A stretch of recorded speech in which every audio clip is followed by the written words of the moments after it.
Magandang hapon, ito po ang ating weather update patungkol sa minomonitor natin na si Bagyong Nando na may international name na Ragasa.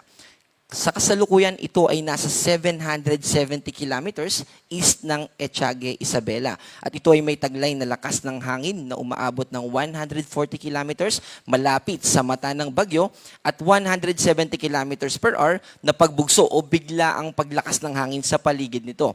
Ito ay kumikilos pa northwestward papunta dito sa extreme northern Luzon sa bilis na 10 kilometers per hour. At nakikita din natin na habang lumalapit ito sa ating kalupaan, ay nandun din yung tsansa na mas lumakas pa ito from typhoon to super typhoon na kategory. Bukod dito kay Bagyong Nando, ay meron pang nakakaapekto sa ating bansa at ito yung hanging habagat or southwest monsoon. At dahil sa epekto o sa pag-ikot nitong si Bagyong Nando, na-enhance niya o nahihigop din niya yung moisture o yung katubigan na associated dito sa hanging habagat. Kaya naman, yung mga kababayan natin na nakatira dito sa western part ng ating bansa, kasama po dyan yung Metro Manila, Calabarzon, Mimaropa, ganun din dito sa Panay Island at Negros Island region, ay makakaranas din ng mga pag-ulan at mga pagbugso ng hangin. Ito namang si Bagyong Mirasol, formerly na nasa Philippine Area of Responsibility pa siya, ay mas sumina pa at wala itong direktang epekto sa anumang parte ng ating bansa. Ito po yung ating track patungkol sa tatahakin nitong si Bagyong Nando. At by Monday morning, nakikita natin na yun yung time na kung saan ito ay mas mag-i-intensify o mas lalakas pa into super typhoon. And by Monday evening, ito yung time na pinakamalapit itong si Bagyong Nando dito sa ating kalupaan. At kung mapapansin din natin, yung radius nitong si Bagyong Nando, ito pong kulay pula na radius, ito yung area na may at least 89 kilometers per hour na lakas ng hangin. At itong yellow area na ito yung may lakas ng hangin na at least 39 kilometers per hour. At kung mapapansin natin, yung radius na ito ay malawak. Ibig sabihin, malaki yung sakop nitong bagyo na ito. At kapag lumapit pa ito sa ating kalupaan, malaki na din, mas lumaki yung tsansa na hanggang Metro Manila ay posibleng umabot at magtaas tayo ng signal number 1. And by Tuesday morning, ay lalabas na ito ng Philippine Area of Responsibility.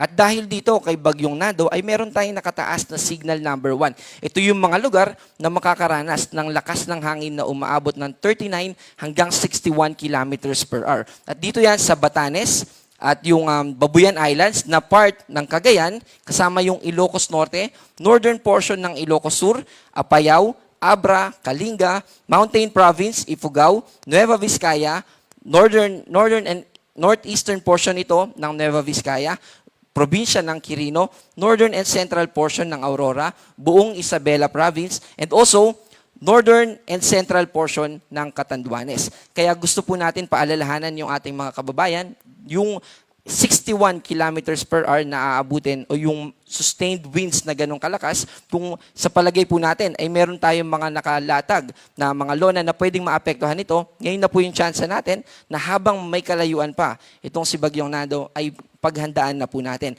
Ayun po yung may kinalaman sa hangin. Ngayon naman po ay may kinalaman naman, how about yung rainfall? Ito po yung mga lugar na kung saan makakaranas tayo ng 50 to 100 millimeters. Ang katumbas po nito ay yung mga localized floodings or yung mga flash floods, lalo na sa low-lying areas.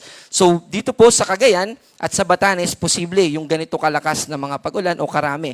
By the way, ito po ay today, 5 p.m. hanggang bukas ng 5 p.m. So, accumulated or total amount po ng pag-ulan yon for the next 24 hours. Ganun din naman dito sa Zambales, Bataan, Cavite, Batangas, Occidental Mindoro, Romblon, Antique, at Palawan. Para naman bukas ng 5 p.m. hanggang Monday ng 5 p.m., ito po yung day na kung saan crucial at malapit itong si Bagyong Nando sa ating kalupaan. Kaya meron din tayong mga probinsya na posibleng makaranas ng 200 millimeters or higit pa. Ang associated na impacts po nitong ganito karaming amount ng rainfall ay widespread o malalawakan na mga pagbaha. And mas mataas din yung tsansa ng mga pagguho ng lupa, lalo na sa mga nakatira sa mga bulubunduking lugar. Dito po yan sa Batanes, Ilocos Norte, Apayao, Cagayan. Yung mga orange naman po, ito yung 100 to 200 millimeters. Ibig sabihin, within, sa halimbawa, sa probinsya ng Abra, iba't ibang lugar sa Abra ay posibleng makaranas ng pagbaha at ganoon din yung pagguho ng lupa. At yung mga naka-yellow naman po, ito yung 50 to 100 millimeters. Yung mga wala pong kulay, hindi po ibig sabihin yan ay hindi na sila makakaranas ng mga pagulan. Posible pa rin na makaranas tayo ng mga pagulan, pero hindi kasing lakas tulad ng inaasahan natin dito sa mga may kulay.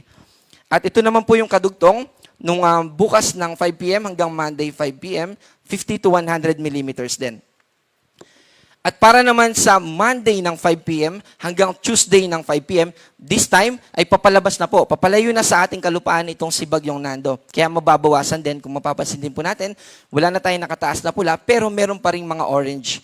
At kasama dyan, yung mga probinsya ng Ilocos Norte, Apayao, Abra, Ilocos Sur, at La Union. Kasama din yung Benguet. At yung mga naka-yellow naman ay dito sa Cagayan, Kalinga, Mountain Province, Ifugao, Nueva Vizcaya, Pangasinan, Nueva Ecija, Tarlac, at Zambales. At yung karugtong po niya ay dito sa Pampanga, Bulacan, Bataan, Metro Manila. So by Tuesday po ay makakaranas din tayo. Monday to Tuesday ng mga pag-ulan na 50 to 100 millimeters sa Metro Manila. And then sa Rizal at Cavite at Batangas and Occidental Mindoro. Kanina po ibinanggit natin yung mga nakataas sa signal number 1 na mga makakaranas ng 39 to 61 kilometers per hour. Pero meron din naman po mga lugar na makakaranas ng pagbugso. Ibig po sabihin ng pagbugso ay bigla ang lakas ng hangin. Ito po ay posibleng umabot ng 88 kilometers per hour na pagbugso. Hindi po ito katulad ng signal number 1 na sustained winds yung tinutukoy natin. At ito nga po, today ay makakaranas ng mga pagbugso ng hangin yung ating mga kababayan dito sa Bicol Region, Eastern Visayas at Caraga. Sa Sunday naman po, mahalagang araw din po ito dahil yung iba nating kababayan ay magagawin pong aksyon or pagpupulong at ang magiging weather naman po natin bukas ay mananatiling makulimlim at nandun pa rin po yung scattered rains kaya magdala pa rin po tayo ng payong. So by Sunday, malaking bahagi pa rin po ng Luzon yung makakaranas ng mga pagbugso ng hangin. Ganun din by Monday. Sa kasalukuyan ay meron na po tayo nakataas na gale warning. So posible na makaranas yung ating mga kababayan dito sa mga lugar na ito, yung ating extreme northern Luzon kasama yung coastal areas ng Isabela at Cagayan. Hindi na po natin ini-encourage na maglayag pa tayo lalo na yung mag-i-stay o mangingisda for several days. At kung nakatira man po tayo malapit sa coastal areas ay habang malayo pa po ay paghandaan na po natin kung saan tayo pwedeng lumikas o kaya naman ay kung ano po yung pwede nating gawin para maiwasan yung further damage. Dahil meron din po tayo nakataas na storm surge warning. Ibig po sabihin nito, yung mga alon sa ating coastal areas ay pwedeng umabot ng 3 meters or more than or mas higit pa dito. Dito po yan sa mga nakakulay pula. Almost similar po yung areas na ito dun sa pinresent natin kaninang tanghali pero mas dumami po yung mga naka-color red at mas nag-extend pa yung mga kulay orange. Yung kulay orange naman ay 2 meters to 3 meters na mga pag-alon sa coastal areas. And then yung yellow naman po ay 1 to 2 meters. And after all, ang gusto po natin ay mapaghandaan itong parating na bagyo na si Nando. Kaya gusto po natin na paalalahanan yung ating mga kababayan. After all, ayaw po natin na magkaroon ng casualty at further damages sa ating mga properties. Kaya gawin po natin yung necessary na yung mga kinakailangang paghahanda para maiwasan po yung mga bagay na yon. So makinig po tayo sa mga susunod pa na i-release ng Pag-asa.